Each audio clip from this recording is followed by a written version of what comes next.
Well, hello everyone, and welcome to the Four Persons. We have tried to time this so that our video broadcast links up with the audio broadcast at basically the same time because the clocks are a little bit off on the two. We've tried to sync them up, and we'll find out how well that works.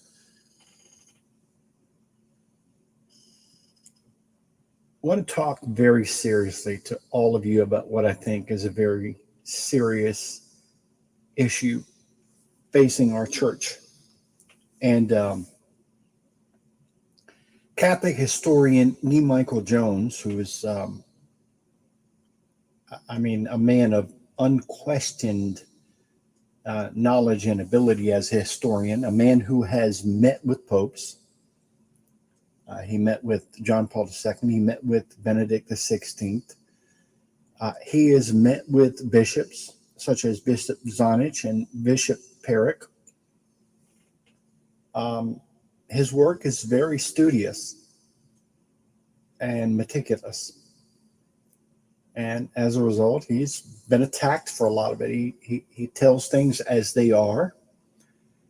He gives factual accounts of the way things are. And when you do that, unfortunately, you get viciously attacked on a personal level.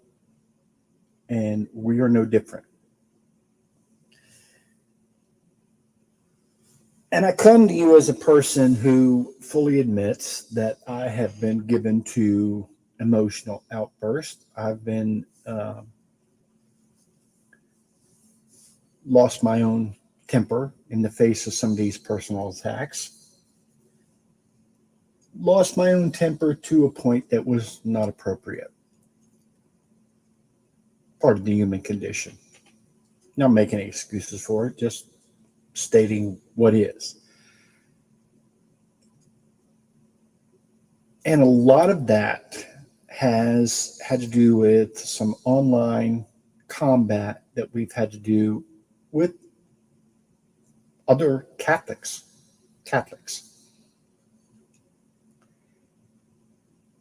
And a lot of that has to do with the facts of this issue of Medjugorje. Now, we have presented the facts as they are historically presented. And we believe that we have presented those facts in a very logical and succinct way. And frankly, our opposition has done basically nothing to try to counter those facts. When they have made assertions, we have refuted those assertions with facts. And they have responded by simply repeating the assertions and then calling us names, juvenile names. All that is about to be water under the bridge. Because if you look at this as a big court case, we believe we've presented our side. They believe they presented their side, if they actually do believe that. Now comes the verdict. And this is why they're in panic. When you look at the pro-Medjugorje side, what you are seeing lately is things like this. You are seeing a widespread push over the internet with messages like this on social media. These are two of the alleged visionaries of Medjugorje. And you're seeing a bombardment of these messages among social media of the urgency of the messages now and how things have escalated and how there's this novena coinciding with the 43-year anniversary of the messages. And they have done a good job. I'm going to say they have done a very good job of controlling the media narrative for these past 30 years, ever since the advent of the internet and social media. They've done a great job. And that is no less true today as they are pushing this narrative of the urgency. But, folks, it's a very well orchestrated PR campaign with nothing behind it. There's nothing substantial that would cause you to believe that these events are real. There have been no documented miracles approved by the Vatican. There have been no documented cures approved by the Vatican. There have been no prophecies deemed to have come true by the Vatican, and there are all kinds of problems with the theology and heresy. And the thing that really gets me is the good fruits argument. The fruits of Medjugorje have been horrendous. Broken marriages, documented rises in the occult, heresy, disobedience of the church, open defiance of bishops and the Pope. And there have been 5 Medjugorje priests of the inner circle of Medjugorje that have been defrocked, excommunicated, exiled. These are the facts of the case. We've gone back and forth on this for years. And the anti-Medjugorje people have been bewildered at why the Vatican doesn't pull the plug on this thing. And the pro-Medjugorje people have basically tried to run out the clock. That has changed. And it has changed rapidly and dramatically. About a month ago, the Vatican issued their new norms for the judging of private revelations. And the fallout from that, the initial news reports and speculation were that the Vatican would no longer rule on whether apparitions were supernatural or not. Well, this right here shoots that down. Because this story right here shows that the Vatican is willing to do just that. What the new Vatican norms were set to address the essential good fruits argument. That a place can be a place where the Holy Spirit works, where there are conversions, there are confessions, there are baptisms, there are people finding their faith, and yet the messages associated with that place can still be false. Both things can be true at the same time. That God can work in any situation. Now, before we get to our point-by-point refutation of why Medjugorje is about to be condemned, there are certain things that you need to consider about this decision that are very substantial. First of all, and this is from Catholic News Agency, an official offshoot of EWTN. They are recognized as an unquestionable, reliable Catholic source. And the Vatican shot down these alleged apparitions that are occurring in Rome. And, you can go in our show notes and get the link to the article, whatever. I'm not going to go into a lot of it. But the Vatican shot down these alleged apparitions in Rome. And there's 2 things about these alleged apparitions in Rome. First of all, the Vatican upheld the decision of the bishop, that these events were not supernatural. That's very important here because the Vatican has never opposed a negative decision by a bishop in a Marian apparition. And this proves that that streak continues. The reason why that's so significant is because these apparitions in Rome are an offshoot of Medjugorje. These people came back from Medjugorje in 2014 and then claimed that as a result of Medjugorje, they are now receiving these visions and all these things are happening. Medjugorje, the Vatican said, not so. Not so. So it's significant because these are another set of apparitions that are associated with Medjugorje and the bishop's decision that they were not supernatural is upheld by the Vatican. What the Vatican did here, folks, is clearly telegraph what is about to happen on Medjugorje.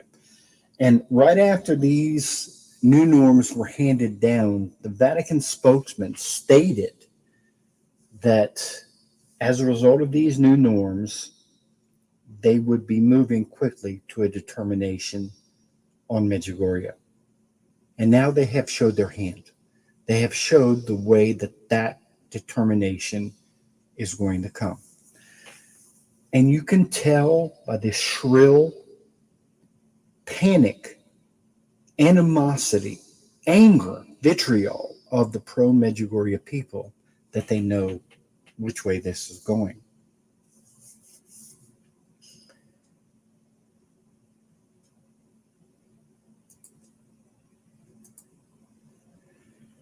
So this is our question for you Medjugorje supporters. And you can find this article on our blog site at thefourpersons.net, which is, you can jump to that from our main site, thefourpersons.com. That's THE 4persons.com. So here's our serious question for Medjugorje supporters. And I seriously want a serious, lucid answer. Without the vitriol, without the name calling, without the histrionics, without the emotional outburst and appeals to, well, I went there and I felt so much peace. And what about all the conversions? I want a serious answer to this question. What will it take for you to finally admit that you're wrong? I'm going to repeat that. What will it take for you to finally admit that you are wrong? It's a serious question. And I really am curious to know whether or not any Medjugorje advocate can give an honest answer rather than deteriorate into an emotional tantrum. Invite anyone that thinks they can to contact us at email at thefourpersons.com. We are interested in having a vigorous debate on this. I'm going to start the conversation off with some undeniable facts. One, the Vatican does not have to publicly give a negative judgment to Medjugorje for it to be under one, even though it looks like the Vatican is about to do just that. They don't have to. If the Vatican remains silent, Medjugorje remains under the negative judgment of the 1991 Yugoslav Bishops' Conference and all three of the bishops of Mostar since 1981. That's Bishops Zanic, Perić, and Polić. Now, all 22 of those bishops have denied that Mary has been established as appearing in Medjugorje, even once. Now, folks, as a faithful Catholic, faithful to the magisterium, as some claim to be faithful to the magisterium, I actually am. As a devout Catholic faithful to the magisterium, I don't know what you need beyond this. All the bishops have told you that it's false. That should be enough for you. Number two, the Vatican has issued public statements declaring that they have not been able to substantiate even one miracle, cure, or fulfilled prophecy from Medjugorje. In other words, there's nothing here. It's all sizzle and no steak. There are no bona fide miracles. Now, there have been a few razzle-dazzle things, such as rosaries changing color, medals changing color. I've actually witnessed some of these things myself. But the Vatican has declared it's not of God. Remember, the devil can perform signs and wonders too. The Vatican has stated their case. There are no supernatural miracles, cures, prophecies, not even one. Number three, not one peer-reviewed scientific study has been produced. Now, Donald Foley deals with this this case very clearly in his book, Medjugorje Complete.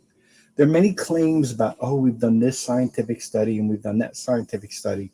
Donald Foley deals with this completely and showed that to the contrary, the Medjugorje visionaries, especially Vichka, did a very good job of evading any scientific study that could be verified. In fact, Vichka had a habit of always claiming that Our Lady, the Gospel, had paused the apparitions whenever the scientific study was about to take place, only to resume them conveniently when the scientists left. Not one peer-reviewed scientific study where we can review the data, where experts can review the data, has been produced. Not one in 43 years. 4. The Vatican, under John Paul II as Pope and Cardinal Ratzinger as head of the Congregation of the Doctrine of the Faith, publicly deposed, excommunicated, defrocked, and or exiled 5 priests of the Medjugorje Inner Circle, including the spiritual advisor to the visionaries.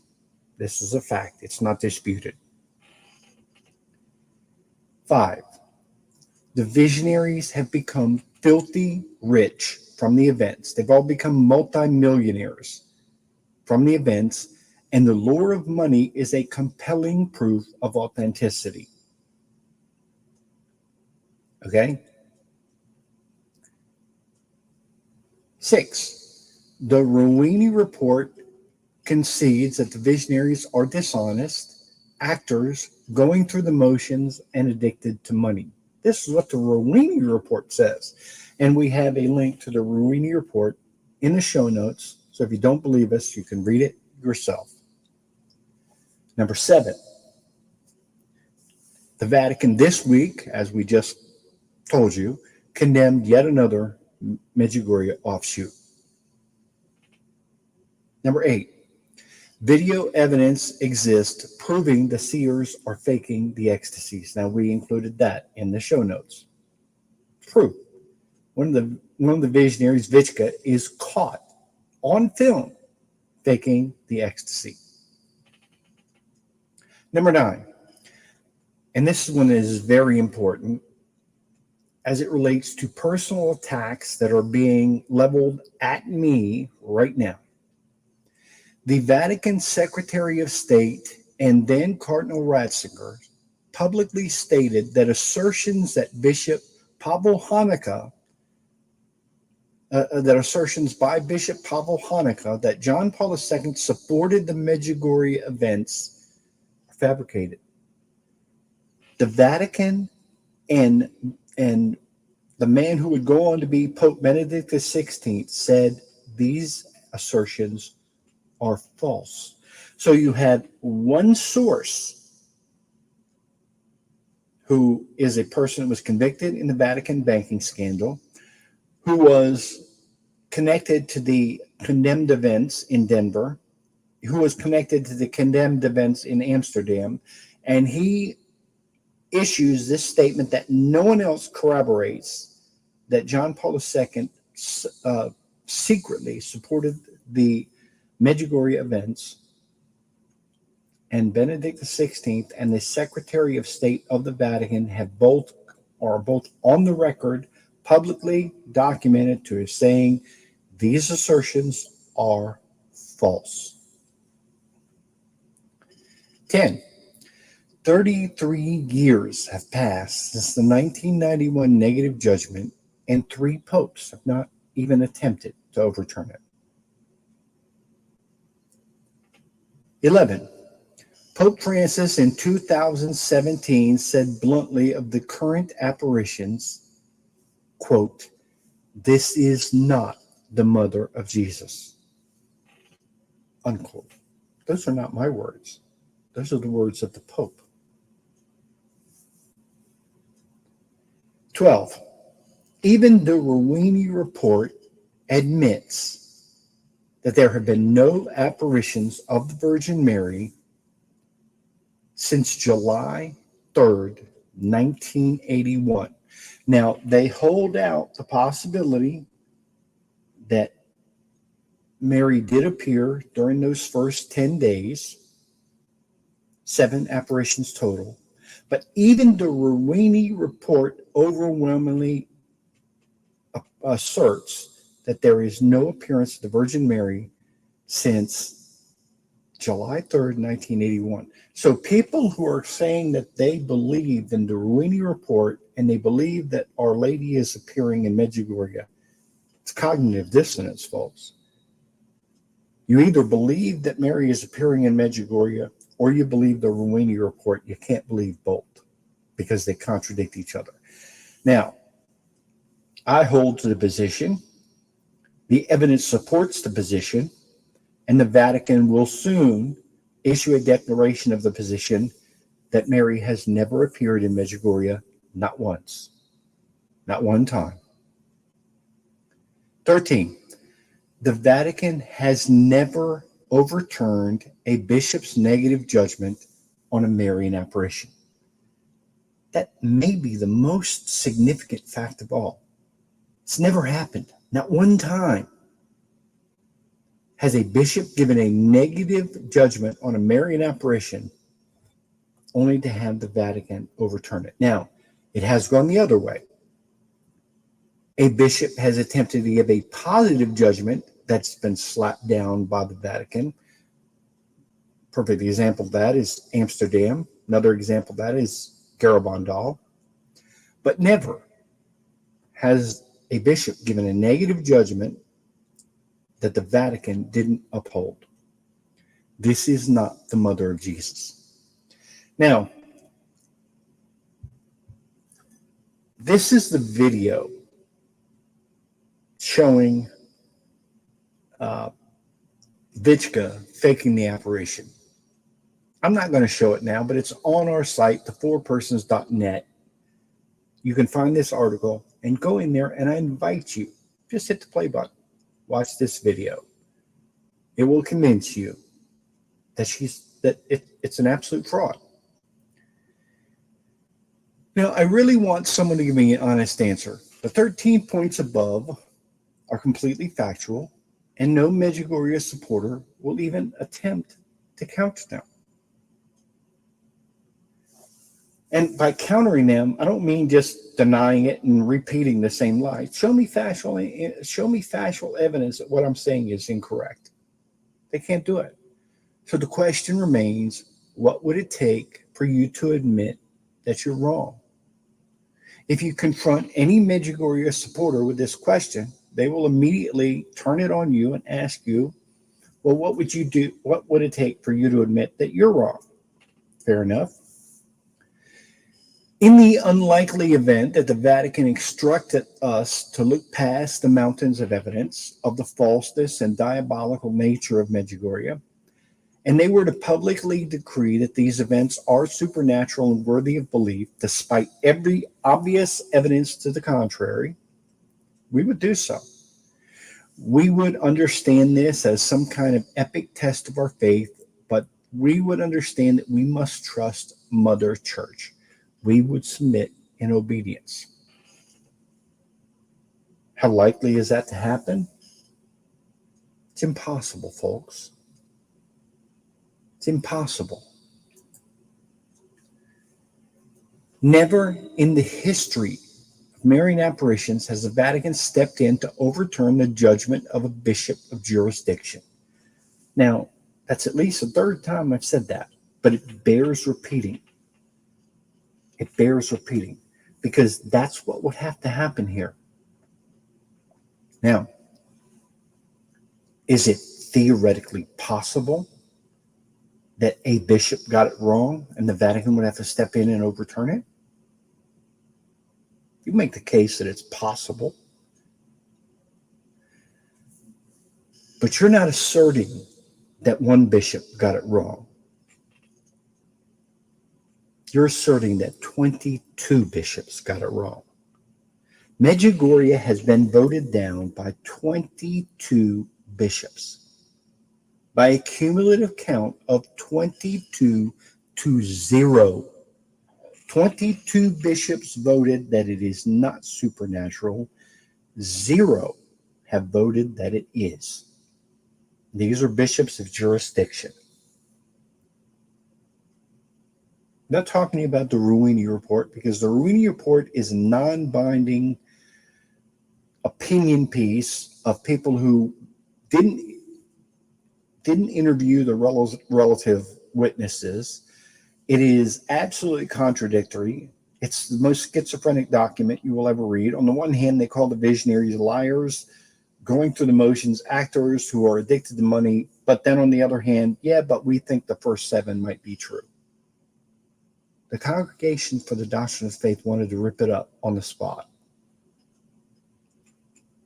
And these are not bishops of jurisdiction. So the Ruini report is a non-binding opinion piece. That's all it is.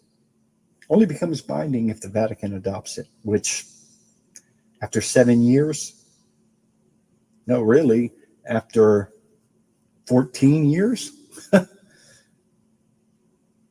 not going to happen.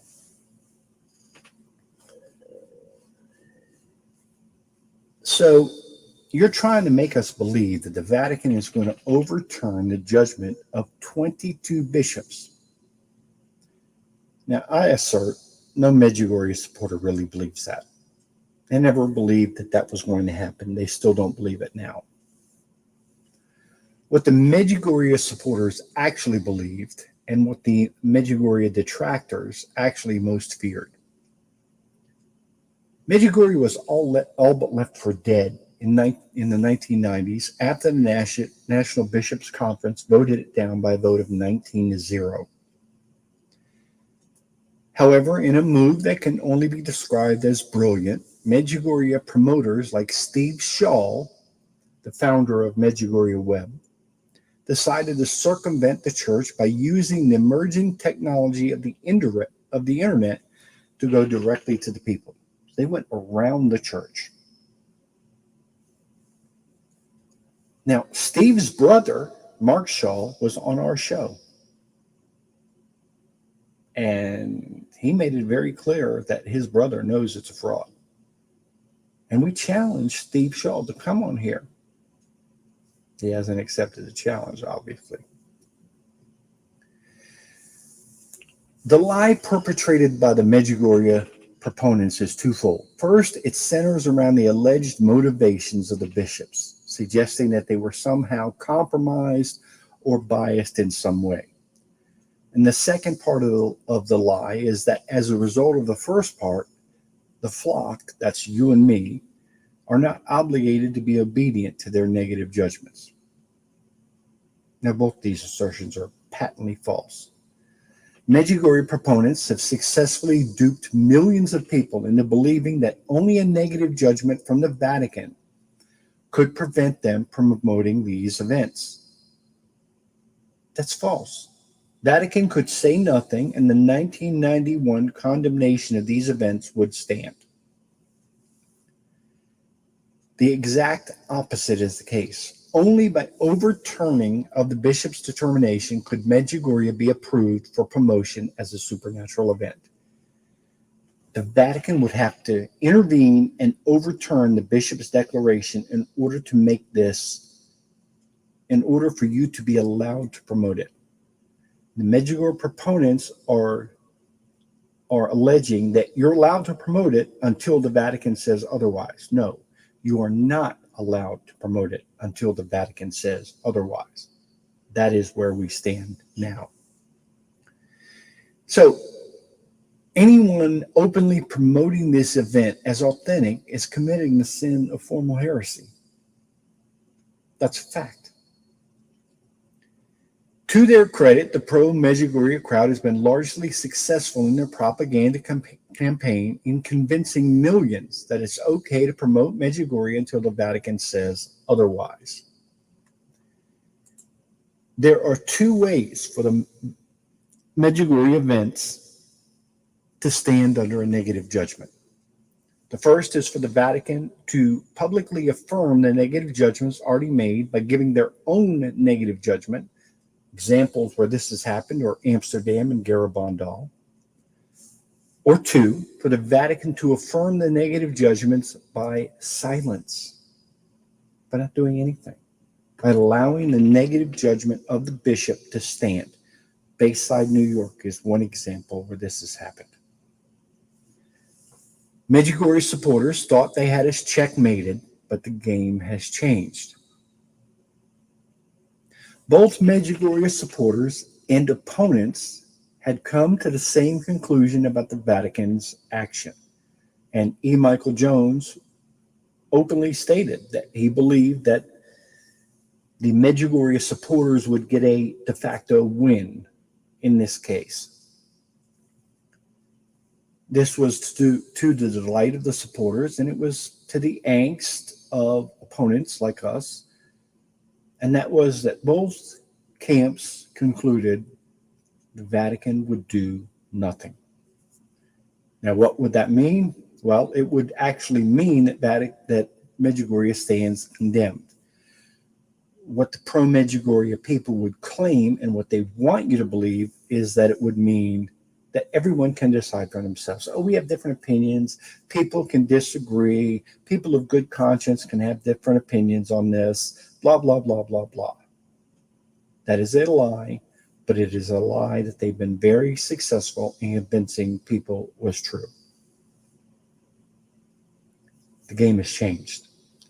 Thankfully, the Vatican has apparently decided this charade has gone on long enough. A few weeks ago, the Vatican issued new norms on the defining of private revelations. Many speculated that these new norms would mean the Vatican would no longer speak on the supernatural nature of these alleged events. As we've proven, that's not the case. It's no coincidence that the Medjugorje proponents, propagandists, have been feverishly pumping out their goop to all of social media of a dramatic turn of the events of the site. The devil is about to be exposed. The Vatican is about to fully condemn Medjugorje as being not of heavenly origin. It's coming. You can't stop it. Within weeks, perhaps, certainly by the end of this year. So my question is, what are you going to do, Medjugorje supporters? What are you going to do? These events are going to be condemned. That is a fact. So there are two paths that you can take. You could submit to the authority of the church, admit you were wrong, apologize to all the people that you viciously attacked, and we all move forward. Or you could continue your rebellion until we move into a full-scale schism. Now, virtually all of the Medjugorje supporters have claimed that they would be subject to the Vatican if the Vatican condemns these events. They've only said that because they believed that it would never happen. Now their bluff has been called. It's not a likelihood that the Vatican is going to give a negative judgment to Medjugorje. It is a certainty. What will you do? Will you submit to the authority of the church? Sadly, many of you won't. The Vatican has condemned numerous events that people still follow. Amsterdam, Bayside, Garabandal, Conyers, Georgia, many others. A few years back, there was a series of events in my home area in Virginia, in the Woodbridge area, the Prince William County area, and those events were condemned by the church. And we have submitted to the authority of the church. Medjugorje is different than all of the others because there's too much money involved here. It is money that drives Medjugorje. It is the power of underground interest. Too many interests and too many will be pulled into a full-blown schism. Medjugorje money is propping up that entire region of the world, and it is propping up millions of people who have profited from this dishonest fraud. People like Steve Shaw. People like the 6 Medjugorje visionaries.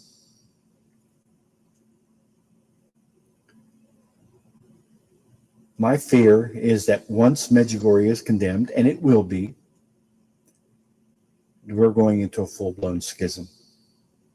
And the Medjugorje supporters will claim that they follow the true church, that the false church, the church of the Antichrist, is the one in Rome, while the true church is the one in Medjugorje. The truth is just the opposite. I hope I'm wrong. I hope I'm wrong. Will truth win, or will pride win here? The facts are all on the anti-Medjugorje case. The facts are all on our side. They always have been. And the Vatican is about to publicly attest to that fact. I hope, I pray, the Medjugorje supporters will swallow their pride, admit they were wrong, and submit to the Vatican's decision. Thank you very much for your time.